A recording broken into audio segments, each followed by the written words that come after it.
오늘은 다니엘서의 네 번째 내용을 설교를 드리려고 합니다. 다니엘의 세 친구에 대한 말씀입니다. 그들이 어떠한 시험을 당했는지, 그것을 어떻게 극복했는지에 대해서 말씀드리려고 하는 것이죠. 풀무불이 앞에서 끓어오르는데 그 앞에서 어떤 태도의 믿음을 가졌는가 하는 말씀을 나누려고 합니다. 솔직히 말해서 시험 받는 일을 좋아하는 사람은 없는 것 같습니다. 그러나 누구에게나 시험이 찾아오는 것은 사실입니다. 하나님은 종종 우리를 시험하십니다. 왜 그렇게 하십니까? 시험을 당하면 내가 어떤 사람인지 자신을 돌아볼 수 있는 시간이 되기 때문입니다. 시험을 당할 때는 하나님을 의지할 수 있는 기회가 되기 때문입니다. 어려움을 극복하는 과정에서 더 성숙하고 온전해져서 삶의 새로운 능력을 얻을 수 있기 때문입니다. 하나님을 의지한 결과로서 하나님이 주시는 깊이 있는 복을 누릴 수 있기 때문입니다. 다니엘서를 메시지로 말씀드려서 전하는 이유가 있습니다. 오늘 본문에서는 시험을 당한 사람들이 어려움을 잘 극복해서 하나님의 능력을 경험할 수 있음을 알려줍니다. 시험을 극복한 소수의 사람이 역사를 만들어가는 모습을 보여주고 있습니다. 그것을 말씀드리고 싶습니다. 시험을 이긴 사람들이 보여주는 믿음을 통해서 우리는 깊이 배워야만 합니다. 그래서 이 자리에 있는 모든 형제 자매들이 잘 듣고 따르고 성숙해서 하나님의 더 큰 능력을 경험하고 받을 수 있기를 바랍니다.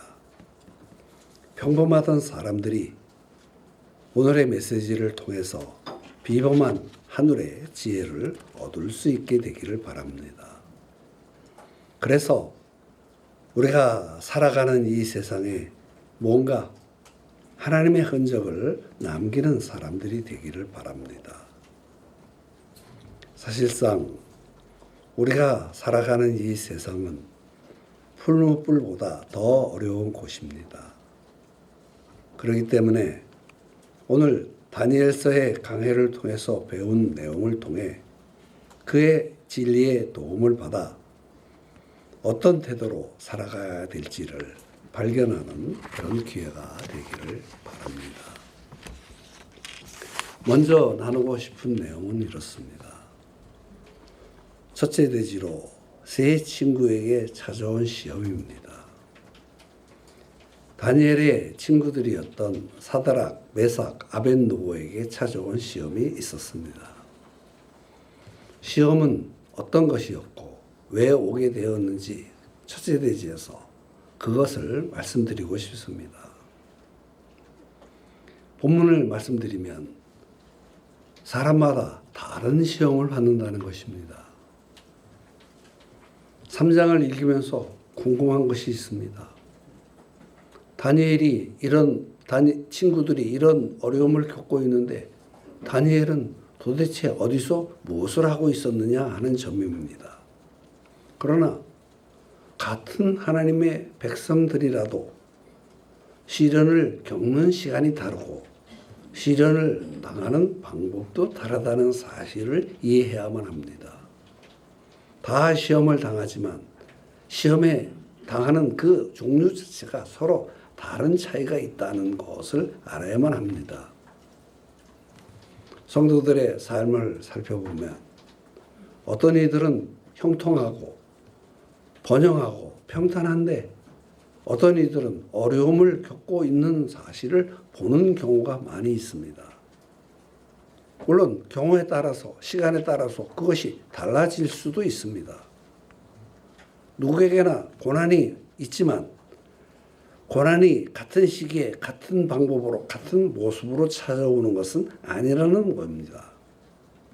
다니엘서 2장은 다니엘이 겪어야 했던 시련이었다면 3장에서는 다니엘이 아니라 그의 3명의 친구인 사드락, 메삭, 아벤느고에게 찾아왔던 것입니다. 그래서 세 친구가 겪었던 시험에 대해서 말씀드리고 싶습니다. 이들은 어떤 고난을 겪었습니까? 고난의 발단은 느부갓네살 왕이 금으로 신상을 만드는 데에서 시작합니다. 오늘 읽은 본문 말씀 다니엘서 3장 1절을 보면 느부갓네살 왕이 금으로 신상을 만들었으니 높이는 60규빗이요 너비는 6규빗이라 그것을 바벨론 지방의 두라 평지에 세웠더라. 이 두라 평지는 고대 바벨론 수도에서 남쪽으로 5km 정도 떨어진 곳에 있던 평원입니다. 지금도 고고학자들이 이곳을 탐사해서 옛 잔해들을 발굴하고 있는 곳입니다. 그런데 어쩌자고 느부갓네살 왕이 금으로 된 신상을 만들었느냐 하는 점입니다. 여기서 60규빗이라는 것은 높이가 한 30m쯤 되는 겁니다. 왜 신상을 만들었느냐? 이 사실을 6절이 보여주고 있습니다. 누구든지 엎드려 절하지 아니하는 자는 즉시 맹렬히 타는 풀무에 던져 넣으리라 하였더라. 이 명령이 있기 전에 아주 엄청난 명령이 내려졌습니다. 3장 5절이 그것을 말하고 있습니다. 너희는 나팔과 비리와 소금과 삼현금과 양금과 생황과 및 모든 악기 소리를 들을 때 엎드려서 느부갓네살 왕이 세운 금 신상에게 절하라 하는 것입니다. 그러니까 이 구절이 말하고 있는 말은 뭡니까? 모든 악기가 동원되어 음악 축제를 벌일 때 음악 소리가 들리거든 신상에게 엎드려 절하라는 것입니다. 여러분 한번 생각을 해보십시오. 이 내용은 2장과 비교해 볼 때 대단히 역설적입니다. 2장에서 느부갓네살 왕은 어떤 꿈을 꾸었습니까? 그의 꿈에는 장차 이루어질 역사의 방향에 대한 하나님의 계시가 담겨 있었습니다. 이 계시의 핵심은 인간의 왕국은 영원하지 않다는 것이었습니다. 어느 한 시대를 한 왕국이 지배할 수는 있지만 곧 다른 왕국에 의해서 넘어질 것이며 한 왕국을 넘어뜨린 왕국은 또 다른 왕국에 의해서 넘어질 것입니다. 그러나 마지막에 그리스도의 왕국이 세워질 것이며 오직 그 왕국만이 영원한 것이라는 것입니다. 이 장을 보면 바벨론 왕이 꿈에 보았던 신상의 머리 부분은 느부갓네살 왕 자신이었습니다. 그 2장 38절을 다시 한번 보십시오. 사람들과 들짐승과 공중의 새들 어느 곳에 있는 것을 막론하고 그것들을 왕의 손에 넘기사 다 다스리게 하셨으니 왕은 곧 그 금 머리니이다 하였습니다. 머리는 바벨론 왕 느부갓네살 왕의 상징이며 머리 위에 다른 부분은 각각 바벨론 왕국을 계승하게 될 다른 왕국들에 대한 상징이었습니다. 왕은 다니엘의 해석을 들었기에 이 사실을 잘 알고 있었습니다. 2장을 보면 해석을 듣고 기뻐하기까지 했습니다. 45절, 46절, 47절입니다. 우리 같이 한번 이 내용을 한번 읽어봅시다. 혼자만 말하니까 왠지 억울한 생각이 들어서 그러니까 한번 같이 큰 소리로 읽어봅시다. 읽습니다. 시작. 손대지 아니한 산에서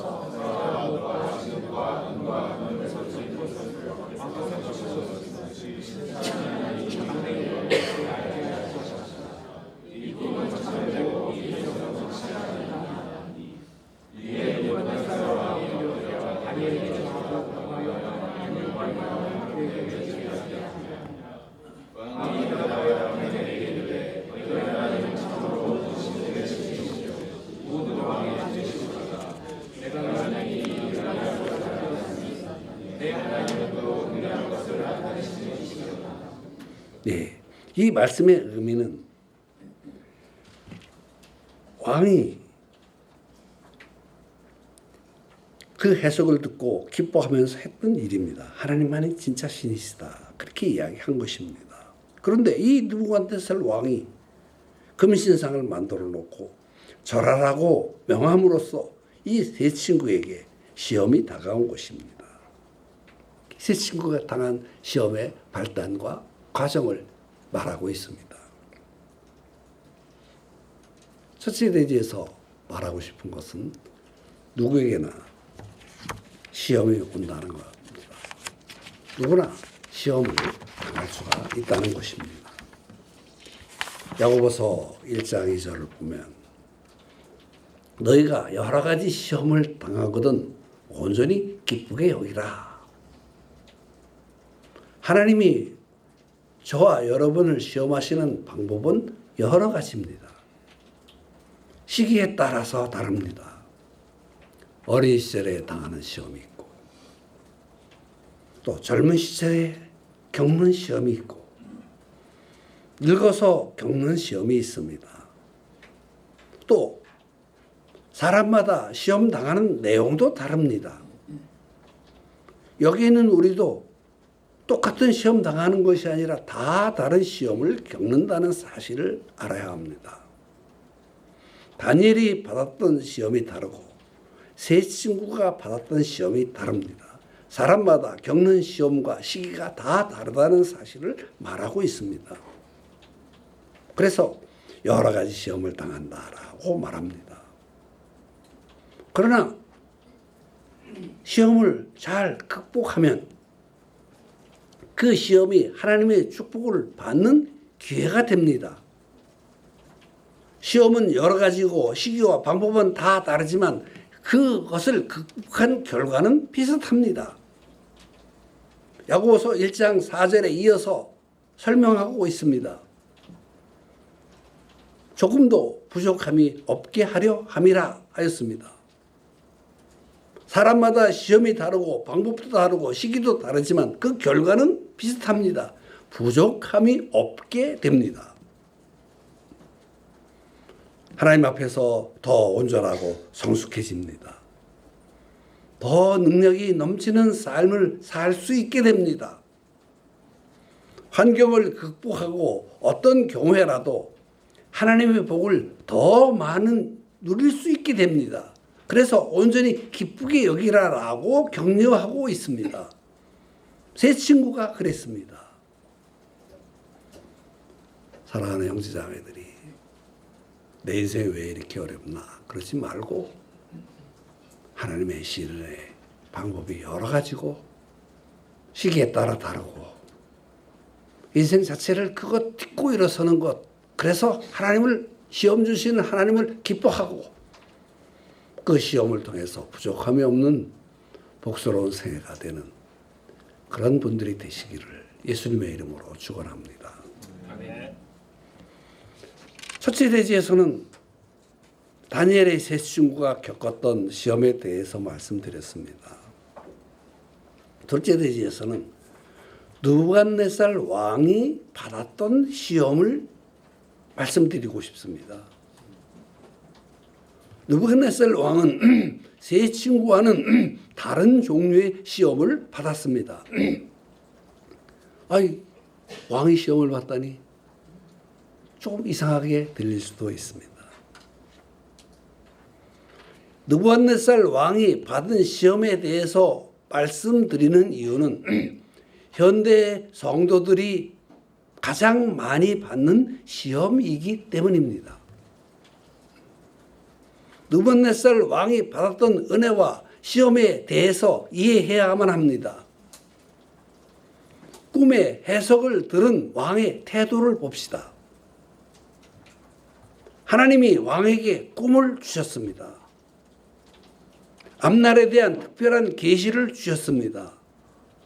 그런데 그는 꿈의 내용을 기억할 수가 없었습니다. 온 나라의 지혜자들을 다 불러 모아놓고 꿈의 내용 말해, 해석을 가져와 명령합니다. 그 중에 다니엘이 꿈의 내용과 해석을 가지고 와서 대답을 합니다. 그 다니엘의 해석을 들은 왕은 어떤 반응을 보입니까? 47절을 한번 보십시오. 굉장히 중요한 내용이니까 다시 한번 가져왔습니다. 한번 같이 읽읍시다. 왕이 대답하여 다니엘에게 이르되 너의 하나님은 참으로 모든 신들의 신이요 모든 왕의 주제시로다. 네가 능히 이 은밀한 것을 나타내었으니 하나님은 또 은밀한 것을 나타내시는 이시로다. 왕이 감격한 나머지 다니엘의 하나님이 진짜 신이라는 고백까지 합니다. 그렇다면 여러분 상식적으로 생각할 때 그렇다면 그 다음에 예측할 수 있는 일이 무엇이었겠습니까? 감동받고 이런 고백까지 나왔으니 이쯤 되면 느부갓네살 왕이 회심해서 하나님을 믿고 따라야만 합니다. 다니엘아, 그 하나님 믿고 싶은데 어떻게 하면 되냐? 물어보고 개인적으로 성경 공부 시작하고 예수님을 구주와 주님으로 하나님을 자기 생애의 주인으로 모셔드려야만 하는 겁니다. 그게 정상입니다. 물론 왕이 긍정적인 좋은 일을 합니다. 다니엘을 높여주고 책임 있는 위치에 앉혀주고 주변에 있는 다니엘의 친구들에게 좋은 자리를 주기도 합니다. 그것이 다니엘서 2장 48절과 49절에 나옵니다. 이것도 한번 같이 읽어보십시다. 시작. 왕이 이에 다니엘을 높여 귀한 선물을 많이 주며 그를 세워 바벨론 온 지방을 다스리게 하며 또 바벨론 모든 지혜의 어른으로 삼았으며 왕이 또 다니엘의 요구대로 사드락과 메삭과 아벳느고를 세워 바벨론 지방의 일을 다스리게 하였으니 너희가 왕위에 있었더라. 이런 일을 합니다.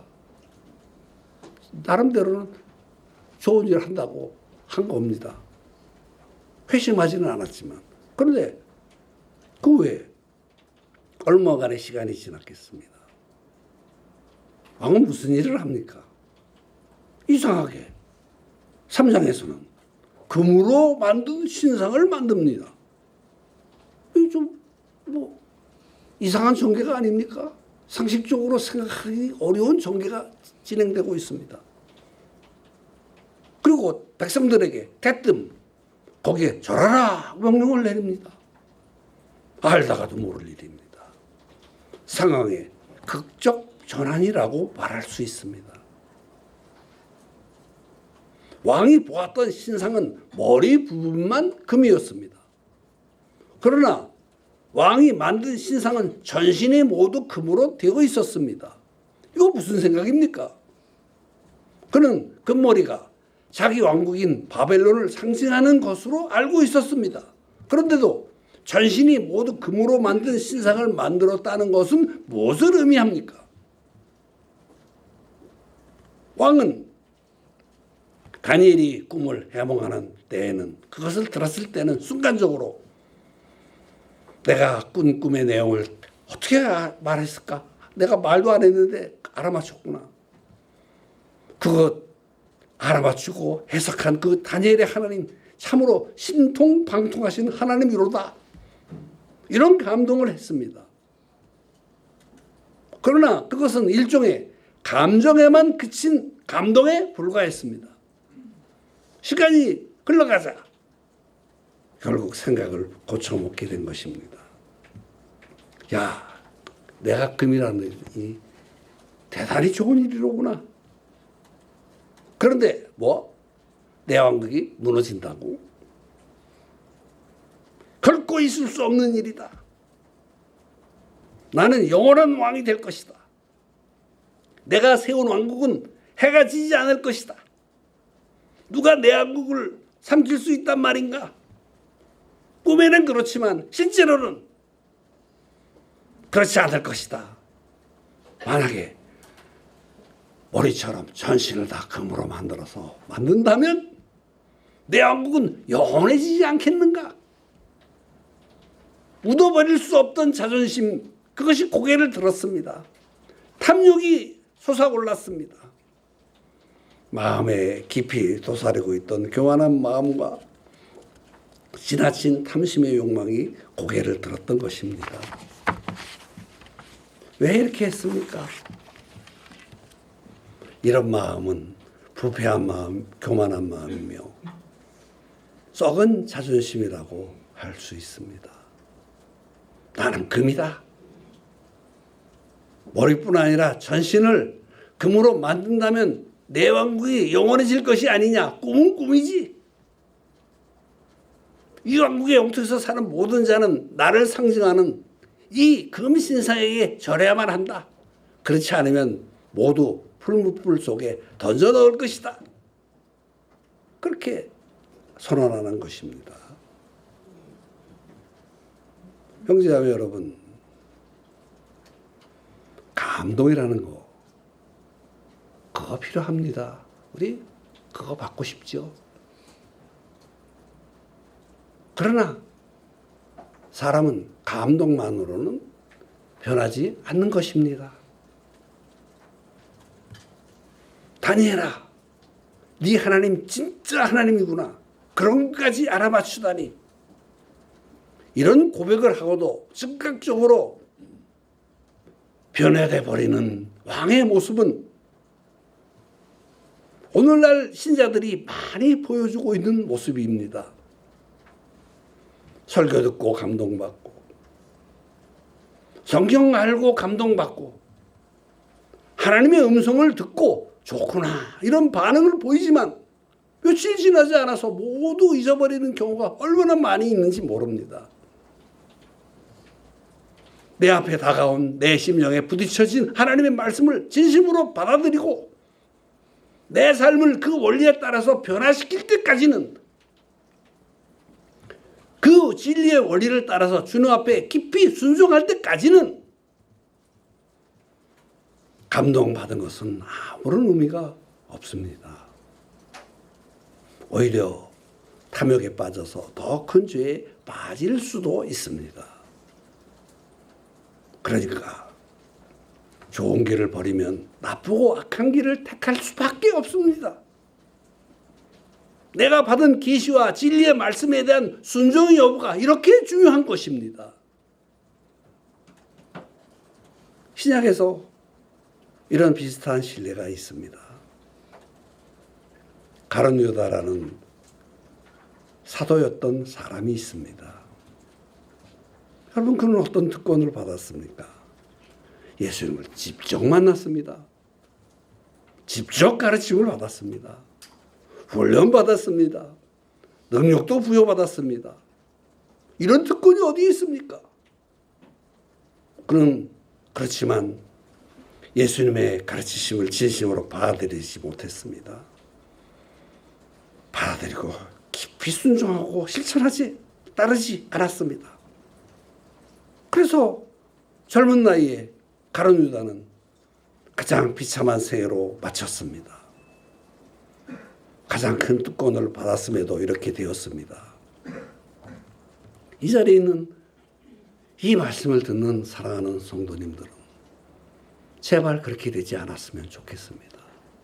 그렇게 되시기를, 계시의 말씀을 듣고 따르고 진심으로 순종해서 하나님이 예비하시는 복스러운 것을 누리는 분들이 되시기를 주님의 이름으로 축원합니다. 이 본문에서 왕은 갈대아인들의 고발을 받아서 세 친구에게 겁을 주면서 회유를 합니다. 다니엘서 3장 15절에 보면 이제라도 준비하였다가 엎드려서 절하며 좋거니와 만일 절하지 아니하면 내 손에서 건져낼 신이 누구이겠느냐. 받았던 감동은 다 사라져버렸습니다. 얼마 전에는 다니엘이 하나님만이 참된 신이라고 하더니 이제는 자기가 신이 되었습니다. 그리고 나를 상징하는 이 금신상에게 절해라. 지금이라도 절하면 없던 걸로 해줄게. 어떤 신이 감히 내 손에서 너희들 구출해 주겠냐?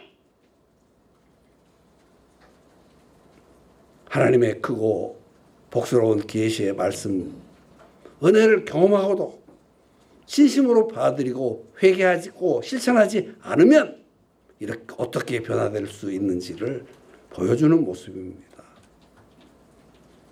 이 모습이 바로 현대를 살아가는 현대인들의 신앙 모습인 것을 보며 잘 이해했으면 좋겠다 하는 간절함이 있습니다.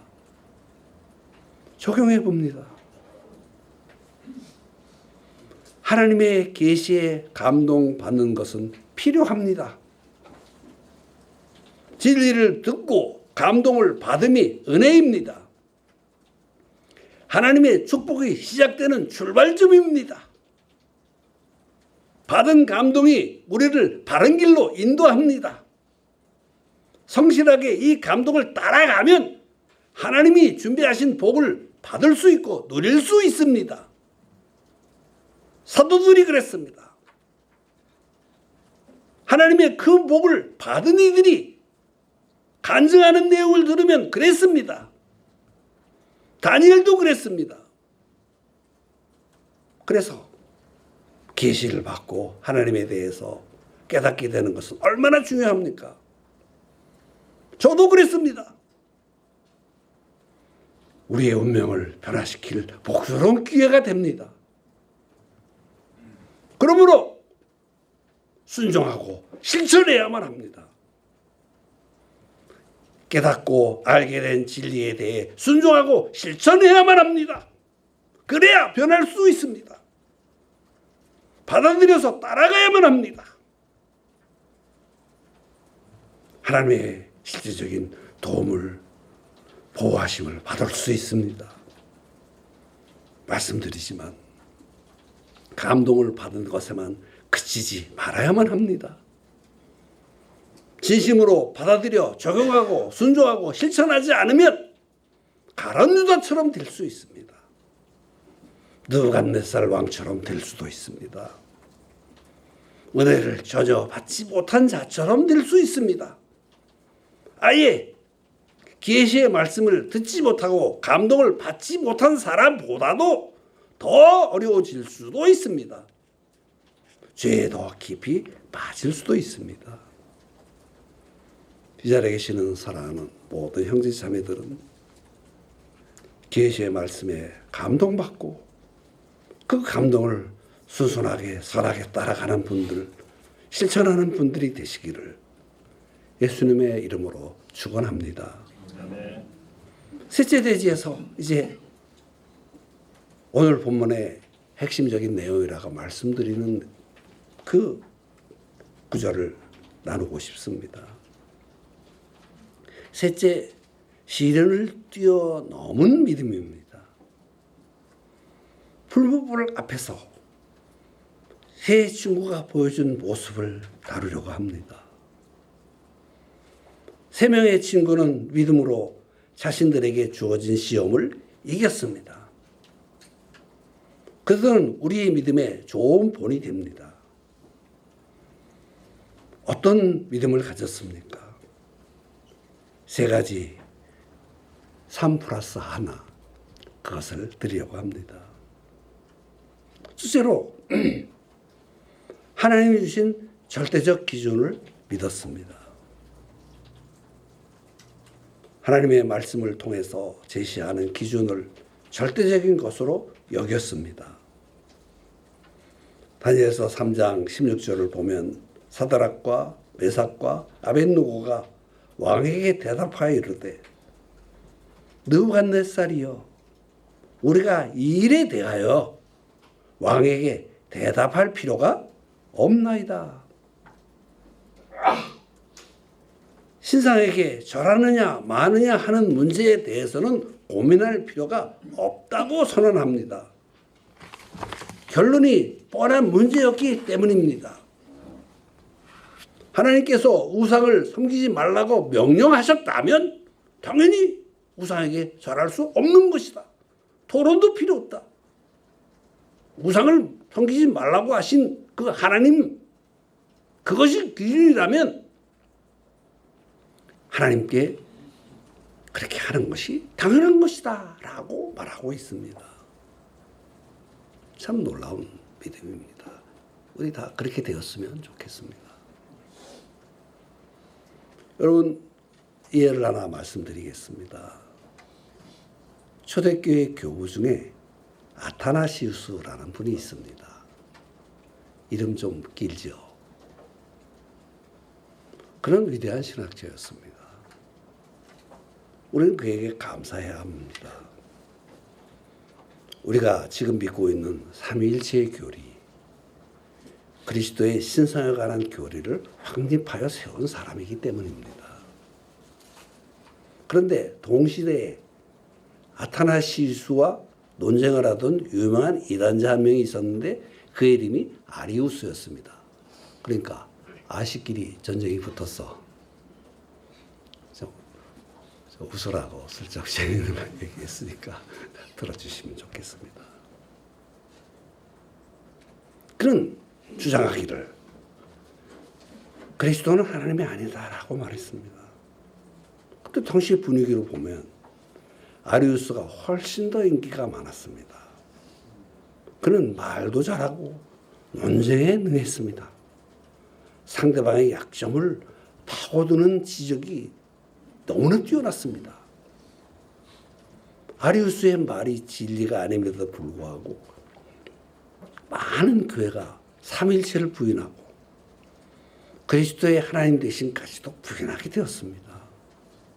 그러니까 이 황제가 이름이 뭔가 하면 데오도시우스였습니다. 그러니까 아타나시우스를 불렀습니다. 황제가 아타나시우스에게 말했습니다. 아타나시우스, 좀 어렵네. 온 세상이 그대를 거스르고 있는 것 같다. 그때 아주 아타나시우스가 유명한 말을 했습니다. 이렇게 말했습니다. 그렇다면 제가 이 온 세상을 반대하고 대적해야겠지요. 그렇게 말했다고 합니다. 진리에 대한 확신이 이런 담대함을 그에게 준 것입니다. 얼마나 대단했는지 그 확신이 우리에게까지 와서 신학적 위대한 진리들을 세울 수 있었던 것입니다. 얼마 전 세상을 떠난 유명한 프란시스 셰퍼 박사는 이런 말을 마지막에 남겼습니다. 20세기에 일어났던 가장 큰 비극은 사람들이 절대 가치 기준을 버린 것이라고 말했습니다. 그리고 그 기준을 버린 것이 현대인들에게 불행과 절망을 가져다 주었다고 말하고 있습니다. 그러니까 이전에 19세기 이전의 사람들은 절대적인 기준이 있다. 옳은 것이 있고 틀린 것이 있다고 생각했습니다. 그런데 이 19세기 이후로 사람들은 절대 가치 기준을 의심하기 시작했습니다. 예를 들어서 한 남자하고 한 여자하고 살면 그냥 평생 살아야 되는 거다. 그렇게 생각했습니다. 혹시 그렇게 못하는 여자나 남자라도 아이고 이러면 안 되는데 그러면서 잘못을 했습니다. 근데 지금은 꼭 한 여자하고 살아야 돼. 한 남자하고 살아야 돼. 내가 싫은데 그렇게 한다는 거예요. 아주 공공연하게. 요즘도 그런 얘기 있지 않습니까? 어떤 모 재벌이 최씨 성을 가진 모 재벌이 마누라 바꾸려고 했어. 그래서 자기 회장 자리에서 잘리게 생겼어. 1조 넘는 돈. 응? 줘야 된다고 법원 판결이 났어. 대법원에서 판결 결과가 바뀔 가능성은 거의 없대. 그래서 이야기합니다.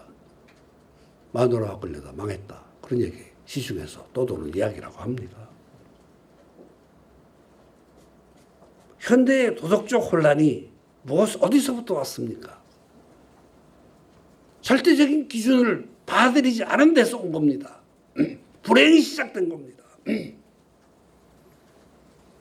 전에는 썩 내키지 않아도 절대적 기준을 받아들였는데 20세기가 되면서부터는 그 기준을 버리기 시작했고 거기서부터 비극이 오기 시작한 거라는 겁니다. 여러분 우리는 어떻습니까? 하나님께서 성경에서 말씀하신 내용을 절대적 기준으로 받아들이고 그것을 잘 따라가는 다니엘과 제 친구와 같은 분들이 되시기를 주님의 이름으로 축원합니다. 두 번째로 그들이 풀무불 앞에서 가졌던 믿음은 어떤 것이냐? 하나님의 능력에 대한 전능하심에 대한 절대적인 신앙이 있었기 때문입니다. 17절이 그것을 말하고 있습니다. 왕이여, 우리가 섬기는 하나님이 계시다면 우리를 맹렬히 타는 불무불 가운데서 능히 건지시겠고 왕의 손에서도 건지시리이다. 이 고백이 무슨 내용을 말합니까? 만일 왕이 불무불 속에 우리를 던져 넣을지라도 하나님이 격렬히 타는 불무불 속에서도 능히 우리를 건져내실 것을 믿는다는 고백입니다. 믿습니다. 그들은 하나님이 그들을 어떤 어려움 속에서도 건져내 주실 것을 믿었습니다. 이 자리에 있는 우리도 그런 믿음을 가져야 합니다. 우리가 정당한 일을 하고 있는 이상 아버지이신 하나님이 자신의 자녀인 우리를 도우실 것이다 라는 것을 믿어야만 합니다. 오늘날처럼 힘들고 어려운 시대에서도 우리는 하나님을 믿는 이런 믿음을 가져야만 합니다. 이런 믿음이 절실합니다. 어떤 질병 가운데 있더라도 우리를 치유해 주시는 하나님의 능력을 믿습니까? 믿는 분 아멘 해보십시오. 내가 주변이 귀신들 잘 알지라도 하나님의 능력으로 해방시켜 주실 것을, 그런 하나님의 능력을 지금도 신뢰합니까? 우리가 어려운 처지에 빠질 때마다 역경과 시련과 어둠에서 건져주시는 하나님의 능력을 믿습니까? 기도할 때마다 하늘의 문을 열어 응답하시는 하나님의 능력을 지금도 신뢰하십니까? 그거 믿어야 됩니다. 이것이 우리의 믿음이어야만 합니다. 왜 그런 믿음을 가질 수 있었을까요? 어떻게 이런 신뢰를 할 수 있었을까요? 하나님을 믿고 하나님이 하신 약속을 믿었기 때문입니다. 이사야 43장 2절 말씀을 보시면 내가 물 가운데로 지날 때에 내가 너와 함께 할 것이라. 강을 건널 때에 물이 너를 침몰하지 못할 것이며 내가 불 가운데로 지날 때에 타지도 아니할 것이요 불꽃이 너를 사르지도 못하리니 하셨습니다. 이 세 친구는 믿음의 선배들의 경우에 있어서도 어려움에 처할 때마다 하나님의 능력이 그들을 도와주셨음을 알고 있었고 믿었습니다. 자신의 생애를 되돌아보면서도 살아계신 하나님의 능력을 신뢰할 수 있었습니다. 그런 복스러운 믿음을 가져야만 합니다. 세 번째로 불무불 앞에서 그들이 가졌던 믿음은 하나님의 영원하신 뜻에 대한 믿음이 있었습니다. 사드락과 메삭과 아벳느고는 유명한 신앙 고백을 합니다. 성경에 나오는 가장 유명한 말들 중에 하나입니다. 18절입니다. 우리 같이 한번 큰 소리로 이거 따라 읽으라고 마지막으로 할게. 큰 소리로 한번 해보세요. 나 혼자 말하니까 괜히 목 아프고 괜히 억울한 느낌이 있어. 같이 한번 크게 한번 읽어봅시다. 읽습니다. 시작. 그렇게 하지 아니하실 자들과 이왕이여 그가 왕의 신들을 섬기지 아니하고 왕이 세우신 그 신상에 들어가지 아니하리라 하옵소서. 이것이야말로 참으로 위대한 신앙 고백입니다. 여기서 가장 멋진 말은 그렇게 하지 아니하실지라도입니다. 우리가 하나님의 뜻을 순종하면서 살아갈 때 하나님의 뜻과 내 뜻이 같을 경우가 있습니다. 그러나 이따금 하나님의 뜻과 내 소원이나 생각이 다를 때도 있습니다. 그때 어떻게 하겠습니까? 이 세 친구는 17절에 했던 고백과 18절에 했던 고백이 두 개를 나란히 놓고 보면 굉장히 그들의 믿음과 하나님을 향한 신뢰가 깊었다는 것을 봅니다. 17절 한번 같이 읽어보십시다. 내가 읽겠습니다. 금방 말해놓고 또 해요. 왕이여, 우리가 섬기는 하나님이 계시다면 우리를 맹렬히 타는 풀무불 가운데에서 능히 건져내시겠고 왕의 손에서도 건져내시리이다. 하나님께서 우리를 풀무불 속에서 건져내시는 하나님의 능력을 믿습니다. 그러나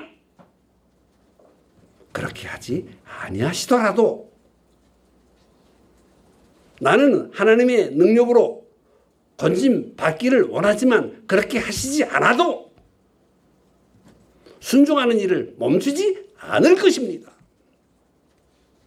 나는 내 병이 하나님의 능력으로 고침 받을 줄을 믿지만 그러나 그렇게 하나님이 하시지 않아도 그렇게 되는 것이 하나님의 뜻이 아니라면 그렇게 되지 않는다 할지라도 하나님의 뜻이 그렇게 것이면 그렇게 되기를 바랍니다 하는 뜻입니다. 하나님의 능력을 신뢰하는 일은 매우 좋은 일이며 신나는 일입니다. 그러나 하나님의 뜻이 내 소원, 내 의지를 거스리시고 내 생각과 다르다면 어떻게 하겠습니까? 이 비슷한 고백이 신약에서 나옵니다. 바로 예수님의 고백입니다. 마태복음 26장 39절에서 내 아버지여 만일 할만하시거든 이 잔을 내게서 지나가게 하옵소서. 그러나 나의 원대로 마시옵고 아버지의 원대로 하옵소서 하시고, 이런 자세가 하나님의 뜻에 대한 신뢰입니다. 이런 기도를 하려면 하나님의 뜻을 이런 마음으로 따르려고 하려면 어떤 대가라도 지불할 각오가 되어 있는 믿음을 가지고 있어야만 한다는 것입니다. 하나님의 복스러움이 모든 형제들과 함께 하시기를 바랍니다. 요셉손이라는 분이 한 고백과 간증을 읽어본 적이 있습니다. 그는 불가리아 교회의 목사였습니다. 공산당 시절 비밀 경찰에게 잡혀갔습니다. 그리고 그 비밀 경찰들에게 고문을 받았고 죽여버리겠다는 협박을 받았습니다. 이때 그런 고백을 했다고 합니다. 당신들의 무기는 죽이는 것이요 나를 죽일 수 있습니다. 그러나 내 무기는 복음으로 사람을 살리는 것이요 죽일 테면 죽여보시오. 그러면 수많은 사람들이 일어나서 내가 왜 죽었는지 확인할 것이요. 그랬더니 비밀 경찰들이 차마 죽이지는 못하고 국외로 추방 명령을 내렸는데 미국에서 망명 신청을 받아서 오랫동안 거하면서 사역하다가 나중에 민주화된 후에 귀국해서 복음을 전하고 생애를 마쳤다는 간증이었습니다. 이런 신학을 순교의 신학이라고 말합니다. 혹시 하나님께서 대가나 희생을 원하시면 그것을 지불할 각오가 있는 그런 믿음을 말하는 것입니다. 다니엘의 세 친구들이 그랬다는 것이죠. 우리 형제자매들이 그렇게 되시기를 바랍니다. 이제 하나 더 말씀드리고 정리하고 싶습니다. 그런 믿음의 결과가 나옵니다. 이제 본문의 마지막 장면이 나옵니다. 그것을 보십시다. 이런 믿음 때문에 사드락, 메삭, 아벳느고는 모두 풀무불 속에 던져집니다. 그러나 23절 이하를 보십시오. 25절까지 보십시오. 이 세 사람 사드락, 메삭, 아벳느고는 결박된 채 맹렬히 타는 풀무불 가운데 떨어졌더라.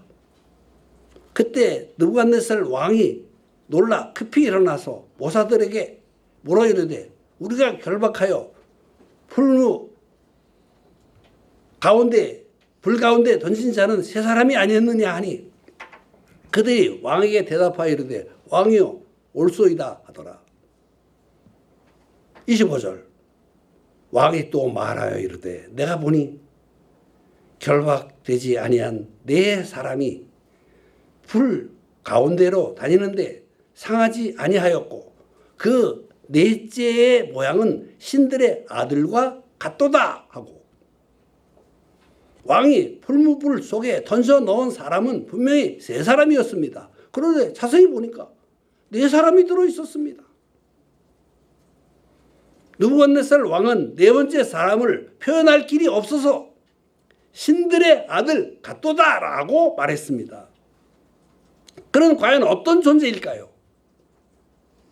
많은 성경학자들이 이 네 번째 사람이 구약시대에 잠깐씩 나타나셨던 그리스도라고 말합니다.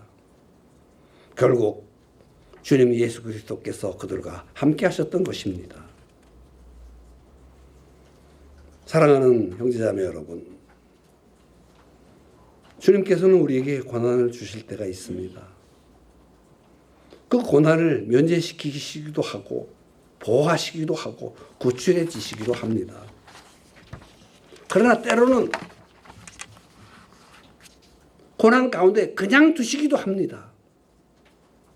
그렇지만 그 고난 가운데 찾아오셔서 그 고난 속에서 우리를 지켜주시고 놀라운 역사를 행해주시고 보호하시고 인도해 주시는 것입니다. 그것도 하나님이 주시는 축복입니다. 우리는 아예 고난을 안 받기 원합니다.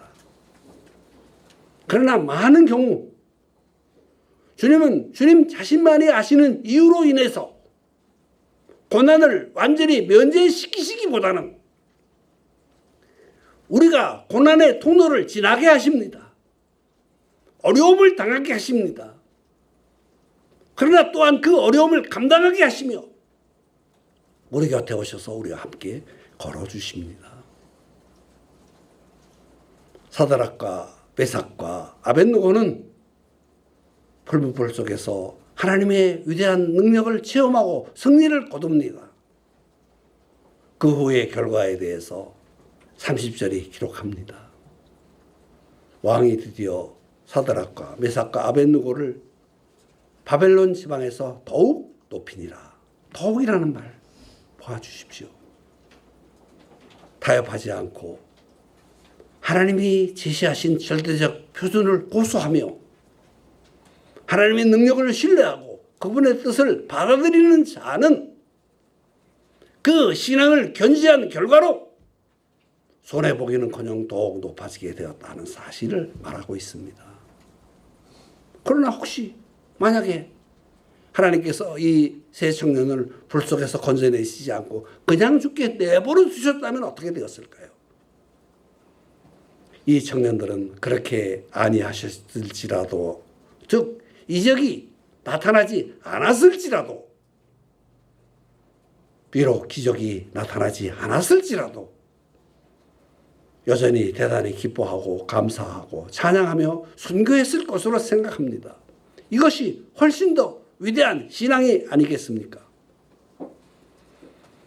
이 세 청년의 위대한 신앙의 도전을 우리들에게 던지고 있습니다. 이런 믿음을 갖는 복스러운 분들이 되시기를 예수님의 이름으로 축원합니다. 요약 정리합니다. 성도들에게 여러 시험이 있습니다. 우리를 향해서 주시는 본질적인 시험도 있습니다. 어떤 시험도 이길 수 있는 믿음의 길이 준비되어 있습니다. 하나님의 복스러움이 모든 형제들과 함께 하시길 바랍니다. 들은 말씀 생각하면서 같이 기도합시다.